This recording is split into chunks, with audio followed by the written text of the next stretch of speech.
প্রথমত নারী শ্রমিক সে যেখানে কাজ করবে তার জন্য একটা শোভন এবং নিরাপদ কর্মপরিবেশ থাকতে হবে।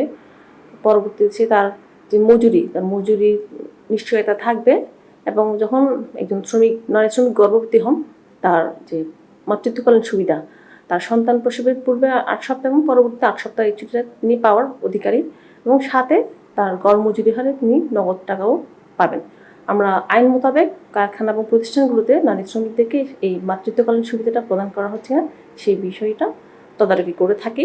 সেই সাথে তার নারী শ্রমিক যখন একটা প্রতিষ্ঠানে তার সন্তান প্রসবের পরে জয়েন করেন, তার এই ছোট শিশুকে সে কোথায় রাখবে এবং প্রতিষ্ঠানে তার এই সন্তানদেরকে রাখার ব্যবস্থা আছে কিনা এই বিষয়টা তদারকি করে থাকি।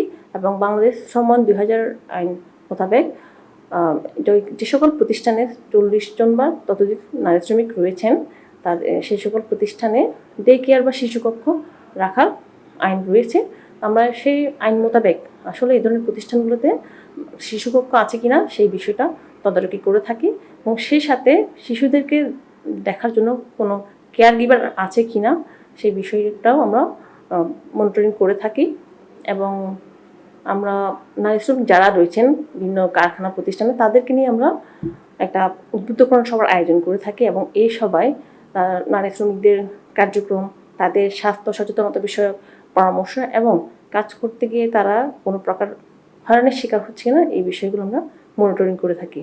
প্রথমে আমরা যদি দেখি যে একটা কারখানা বা প্রতিষ্ঠানে নারী শ্রমিকের যে আইন মোতাবেক যে সুবিধা অধিকারগুলো থাকার কথা যদি তার লঙ্ঘন পাই, প্রথমত আমরা মালিক পক্ষের সাথে মৌখিক আলোচনা করি, পরবর্তীতে আমরা তাদেরকে লিখিত নোটিশ প্রদান করি, যাতে একটা সময়সীমা দিয়ে থাকি। এই সময়ের সীমার মধ্যে তাদের যে লঙ্ঘনগুলো সেইগুলো যেন সংশোধনের ব্যবস্থা নেয়।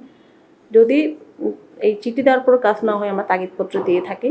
তাগিদপত্র দেওয়ার পরে কাজ না হলে আমরা আইনি ব্যবস্থা নেওয়ার জন্য অগ্রসর হই।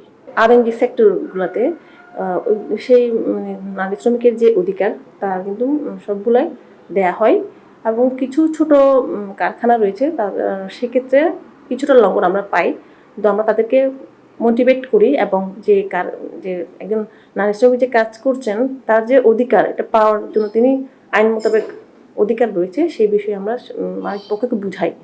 যেন শ্রমিক যদি ভালো না থাকে, শ্রমিক যদি তার অধিকার বুঝে না পায়, সে তার কাজ কীভাবে করবে? কাজ না হলে তার কারখানা চলবে না।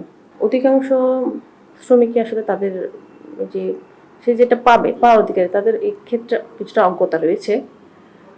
আমরা এই জন্য তাদের যে উদ্বুদ্ধকরণ সভাটা এই জন্যই করা হয় যাতে তারা তাদের যে অধিকার, সে কর্মক্ষেত্রে যে অধিকার নিয়ে যে সে সচেতন হয় এবং সে যদি অধিকার থেকে বঞ্চিত হয় সে যেন তার ভয়েসটা রেজ করে।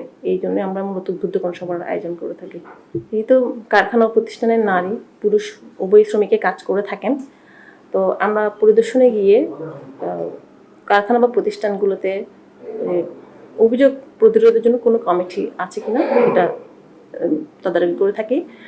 বাংলাদেশ শ্রম আইনের যে বিধি 361 ক এবং হাইকোর্টের একটা গাইডলাইন্স রয়েছে, এই নির্দেশনা অনুসারে একটা প্রতিটা প্রতিষ্ঠানে, সেটা কারখানা হোক, অন্যান্য প্রতিষ্ঠান বা শিক্ষা প্রতিষ্ঠান যাই হোক, একটি কমিটি থাকতে হবে এবং কমিটির সদস্য হবেন একজন প্রধান। ন্যূনতম 5 সদস্য বিশিষ্ট এই কমিটিটা গঠন করতে হবে এবং সংখ্যাগরিষ্ঠ সদস্য হবেন নারী। আমরা কারখানায় গিয়ে এই ধরনের অভিযোগ কমিটি গঠন করা আছে কিনা দেখি এবং আইন মোতাবেক এবং হাইকোর্টের নির্দেশনা অনুসারে এই কমিটিটা গঠন করা হয়েছে কিনা, আর কমিটি যদি গঠন করা থাকে তারা কী ধরনের অভিযোগ পায় এবং অভিযোগ নিষ্পত্তি কার্যক্রম কী ধরনের সেই বিষয়গুলো যাচাই করে থাকি।